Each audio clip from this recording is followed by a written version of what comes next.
Hello YouTube! This is Falcon Paladin coming to you with yet another Daily Blizzard upload. This is Zest versus Hydra Game 2 from the round of 16 of the IEM Masters Tournament 2015 in Katowice, and this is Deadwing LE. I'm excited to bring you this match because Zerg vs Protoss is probably my favorite matchup from all of the matchups in Starcraft 2. Just so many different strategies can be employed, from mass mutalisk to 2-base 7-gate all-ins to mass swarm host. And in Wings of Liberty we saw the invention of the Archon Toilet Bowl. If you haven't seen that, I recommend searching for it on YouTube because it is really interesting to watch. Back in Wings of Liberty, the Zerg would often use a strategy known as Broodlord Infestor, which means using Infestors to lock down all of Protoss's units, and then Broodlords just fly up there and rain down Broodlings on them. The Broodlings are free. Killing them doesn't really matter. It's the same thing as what happens with the Swarm Host and their locusts. So Protoss were getting wrecked by that all the time, and in response, I think it was Katowice at the time, someone will have to check me on that, but Katowice made a mothership, got a whole bunch of Archons, used the mothership ability Vortex, which sucks everything from it into one giant black hole where everything disappears for a little bit. And when they pop back out, they're all stacked on top of each other if they can be stacked up like Zerg flying units can. So Katowice would use the Vortex on the Broodlord army, suck everything in, throw some Archons into the toilet as well, and then when the effect expired and everything popped out, all the Broodlords are together. The Archons are right underneath there. They're doing tons of splash damage and plus biological damage to all of those Broodlords, and they would all instantly evaporate. And the first time people saw this, it was in a tournament situation. It was in a do-or-die situation for Katowice. Everybody thought the Zerg player had it in the bag, but the Archon toilet strategy paid off. All of the Broodlords evaporated, and Katowice was able to get the win and eventually win the series. So it was a very impressive maneuver by him. However, the Infestor was nerfed quite a bit in Heart of the Swarm in one of the later patches, and so we don't see that strategy as much anymore, but there's still a lot to see from Protoss versus Zerg in Heart of the Swarm. Now, you'll notice a little bit of harassment from the probe. Did steal some minerals there from Hydra's mineral line. Did prevent the expansion from going down a little bit. Not too much prevention there, though. You'll notice back home we have the early expansion Nexus first going down.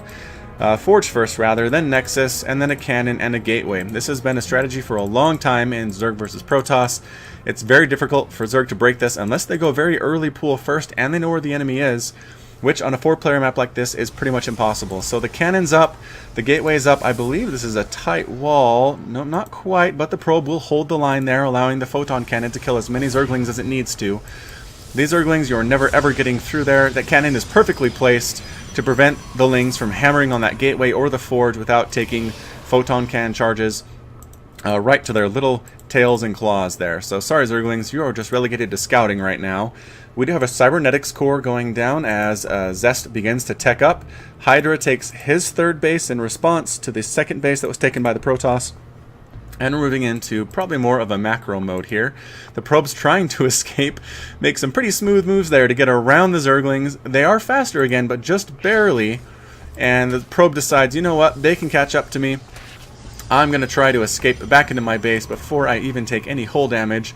Any of this green here, which does not regenerate, while blue, you'll notice, does, as long as the unit is not under attack. Zealot pops out.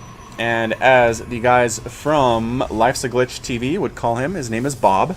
His one job is to hold position here, to not chase Zerglings out and allow that door to be open, because that would allow a giant flood of Zerglings in, possibly, and wreck the Protoss's day. So Bob, your job is to stay right here. Do not react to the taunting of these Zerglings. They do want you to come out so that they can get inside and kill all of your workers, and you'll be very, very sad. We do have a Stargate going down for Zest. This may be some Protoss scouting with the Phoenix. This could be some Void Ray harassment. We'll have to see what's in store there. Third base is down. Zerg is making a queen, upgrading to the lair. Not really much going on there for tech on his end of things. We do have a single gas being taken, which means he's just interested in droning as hard as he can in response to whatever's going on from the Protoss. Now, in response to whatever's going on, he needs to find out using the Overlord, because there's no other way to get inside the base and do any scouting. So we do have pylons up around the edges. That's to prevent any, I'm assuming, Nidus worms going down from Hydra. A Nidus worm in the main base of Zest right now, because he is also just trying to get his economy up. He has hardly any attacking units at all. And a Nidus worm with some Zerglings could destroy his main base and win Hydra the game. It is Oracle harassment from the Protoss player. So the Oracle is going to come in, try to see if it can kill some workers. He does get chased away by a queen there at the third base. There's probably a queen here at the second base, and there is. But Oracle does take out 2 workers. A Spore Crawler is morphing in response, but then is cancelled. It's not necessary anymore. The Oracle is down to 46 health. Queens do a lot of damage to Oracles, and so that's why you don't see them very much in Protoss versus Zerg, but it can be fairly effective. Bob the Zealot pops out with the support of the Mothership Core to chase away these Zerglings, and a third base is taken by Zest. So he is interested in making his economy as strong as humanly possible early in the game. The Overseer has been morphed. It's coming in to check things out, and we see some sentries that were morphed in to try to shoo this Overseer away. Overseer is forced to retreat, doesn't even try to drop a changeling because a player of Zest caliber would recognize it right away, and it's just a waste of energy. Hydralisk somewhat on the high ground here, scouting things out. Oracle hanging back, regenerating some energy, might be going in for round 2 of some harassment, but I don't know if that's effective or not.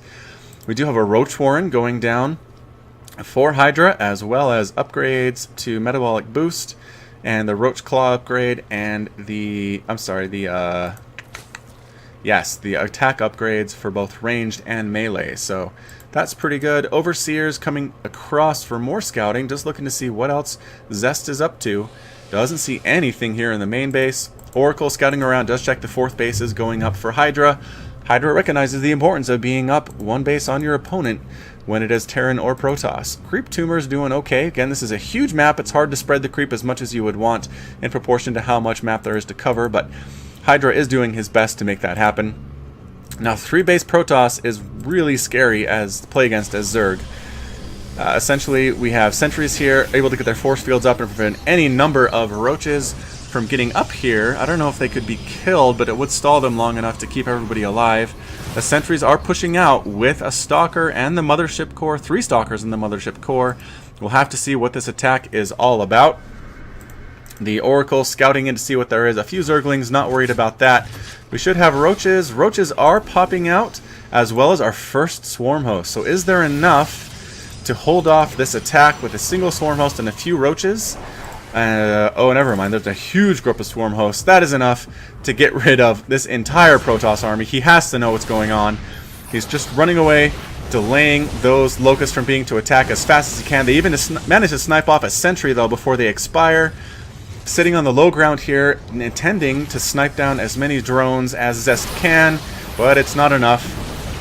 And we do have more Locusts coming out. Sentries are using their force fields to the best of their ability to ward them off, keep them from getting too close to all the squishy Stalkers, Zealots, and Sentries, because Locusts are able to get through this army. A blink up to the high ground in the 3rd base.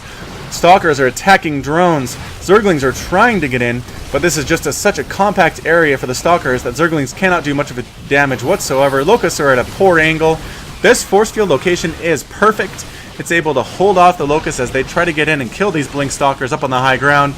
The Stalkers are able to take down the Vespene Geyser. They're going to start to get to work on the hatchery, but roaches do come in, and some Locusts along that side. Blink Stalkers are blinking back the wounded to the rear, allowing the healthy ones to stay at the front and absorb the damage. A Queen goes down. This base is on lockdown, but I don't think Zest has enough to end the game at this point. This harassment is very effective, but if he tries to go straight up the ramp, these Locusts are going to do so much damage, it's not going to be worth it. The Stalkers again go on the high ground. Good force fields, keeping roaches away, keeping Zerglings away. Mothership Core trying to bash stuff down with the attack there. Not doing super well with it, but there to provide support and vision. Again, roaches trying to destroy anybody that pops up top. Force fields being used all over the place. The sentries might be almost out of energy here. Roaches are trapped, getting hit by the longer range Stalkers, getting destroyed. production is 142 to 148 for the Protoss player, so we do have some effective macroing going on from Hydra, even under attack. He's not losing too poorly, but the being locked down on this third base does hurt his economy quite a bit. It is tied on harvesters. He's doing okay, but again, he'd like to be up on the Protoss player if at all possible. And the harassment does continue. We have even more stalkers in, just a giant blink stalker army, and they get recalled home as I think they're out of force fields and they don't want to handle these locusts. So the recall does go back to this third base. That was some fairly effective attacking there. This from Zest, the third base for Hydra was locked down.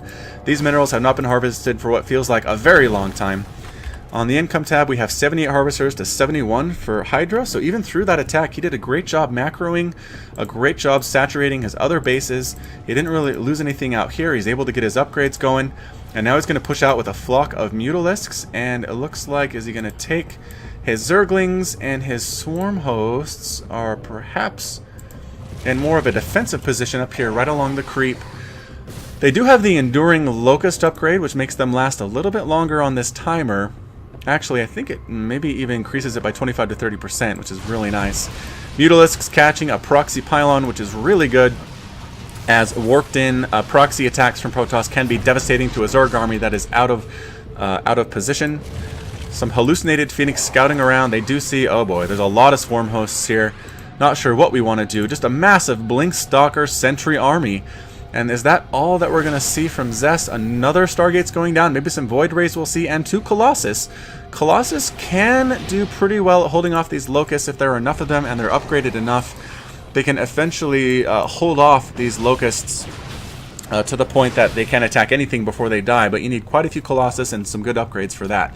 We do have Protoss weapons level 1 being researched. So that is good, but we'll need more again to make those effective.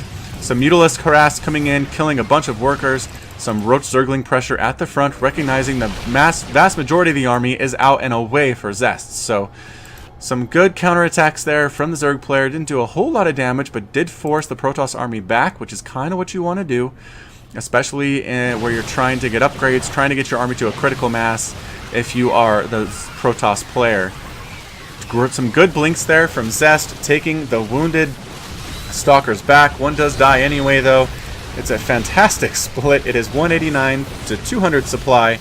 It's just a huge Blink Stalker army. Locusts are meeting him, forcing them back, though. And with this Colossus support, again, the upgrade is not quite finished for them. Oh, a +3 upgrade is finished. I apologize. As well as more Colossus are coming. You'll see they're doing a good job taking down those Locusts. But again, the Locusts are free, so killing them doesn't do a whole lot. Spine crawlers on the high ground are just poking at these stalkers, doing a good job. Although they do get instantly killed off the blink to the high ground. Some Viper play, the Colossus are pulled in and instantly sniped, making the Protoss army that much more weak. A time warp goes down, slowing down the reinforcing Zerg units. The use of that Viper was just amazing. It was perfectly timed, getting the Colossus out of there and forcing them to be destroyed within seconds. The Blink Stalkers are still harassing a bit, but there is high ground vision for these Zerg units. Think that the Overseer and Stalkers are dying. Supply is 147 to 200. Zerg has the lead here, it looks like. We are pushing up the Swarm Hosts right up the center path. The Locusts have the 2-1 upgrade, making them even that much more effective. Another Colossus is out, but it's only a single one. A good angle by the Locust snipes a single sentry, snipes a couple Stalkers. We are pushing farther up with the Swarm Hosts. They are releasing a bunch of Locusts, coming up, planting, releasing, coming up, planting, releasing. There's like a tank push for Terran, but with Swarm Hosts, as any good siege unit can do. Hydralisks with 2-1 upgrade are supporting as well in case some Void Rays come out. Again, they just do really well against the Stalkers if they can get the Stalkers to hold still. Some transferring probes are caught. It looks like the Blink Stalkers are coming in trying to do some damage. They are affected by corruption. Or no, rather from Blinding Cloud, from the Vipers here. Just doing a good job preventing the Stalkers from being as effective as they can. They're backed into a corner. The Locusts are just doing terrible, terrible damage to this army. Another wave pops up just in time. Feedback goes down on the Viper from a High Templar somewhere. I feel like he must be dead, though. But he did do some damage and drain the mana from the Viper, which was a good move by the Protoss. The Locusts are in. 3 Colossus are out. It is enough to hold the Locusts at bay to a certain extent, but in the meantime, the Hydralisks have destroyed the 3rd base of Zest, going to town on the production structures. We see the Locusts pushing in slowly. Most of them die, but you'll notice they will take a unit or 2 before they all die. The Vipers come in, pull back a Colossus, pull back a 2nd Colossus. They both die. The cloud is down, preventing anybody inside that cloud from attacking ranged. And Archon is morphing. We'll see if he can pop out before he is dead. Locusts pushing, taking out a Stalker here and there. Focusing down an Archon, almost down to no health, has 65 shields. Hydra's in the back trying to do some probe harassment. Locust pushing in again, taking down 1 Archon, taking down a 2nd Archon. Stalkers dying. Blink Stalkers do manage to get on top of this group without any Locust support though. And the Swarm Hosts are going down. There are only 2 Swarm Hosts left. Now it looks like it's going to be maybe 1 Swarm Host. No, only 2 Swarm Hosts left. We're down to 134 supply, 145 to 104 for the Zerg player. That was a fantastic blink, just great timing on the part of Zest.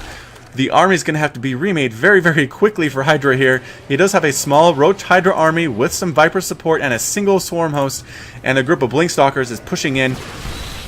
We look at the income tab, it is 48 Harvesters to 51 for the Zerg player. So a lot of workers have died in this battle. The economy is fairly even.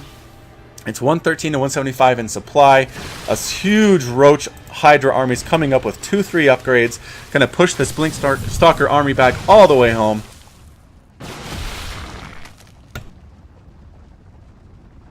Stalkers are just no answer to this Roach Hydra attack. They push over to pull the Zelnaga Watchtower, see what they can see. The Viper support is here. They could pull the Colossus into this group, snipe them off. The Colossus is enough to take down a lot of Hydralisk, a lot of Roaches if they're microed correctly and they can stay in the back. The whole point of the Viper, though, is to pull them towards the front.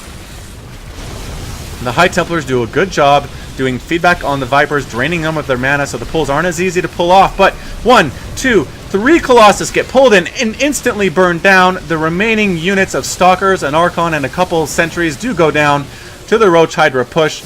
It is 46 supply to 153, and that's a GG from Zest. So an amazing back and forth game after that initial macro buildup. The push from Hydra was defeated thanks to an amazing Blink Stalker right on top of his Swarm Host, destroying almost all of them. But thanks to the power of the Zerg economy, he was able to push back with Roach and Hydra, move the army back to the Protoss home base, and a couple good Viper pulls was enough to remove the Colossus from the equation and give the Zerg the lead. So Hydra has a 2-0 lead in this best of 5 series at the Intel Extreme Masters Tournament in Katowice 2015. If you like what you saw, hit that like button, subscribe to catch future games, including the rest of this series between Zest and Hydra, and like me on Facebook at facebook.com/Twitter, as well as Twitter at twitter.com/FalconPaladin. I believe I said twitter.com/Facebook, didn't I? It's twitter.com/FalconPaladin, facebook.com/FalconPaladin.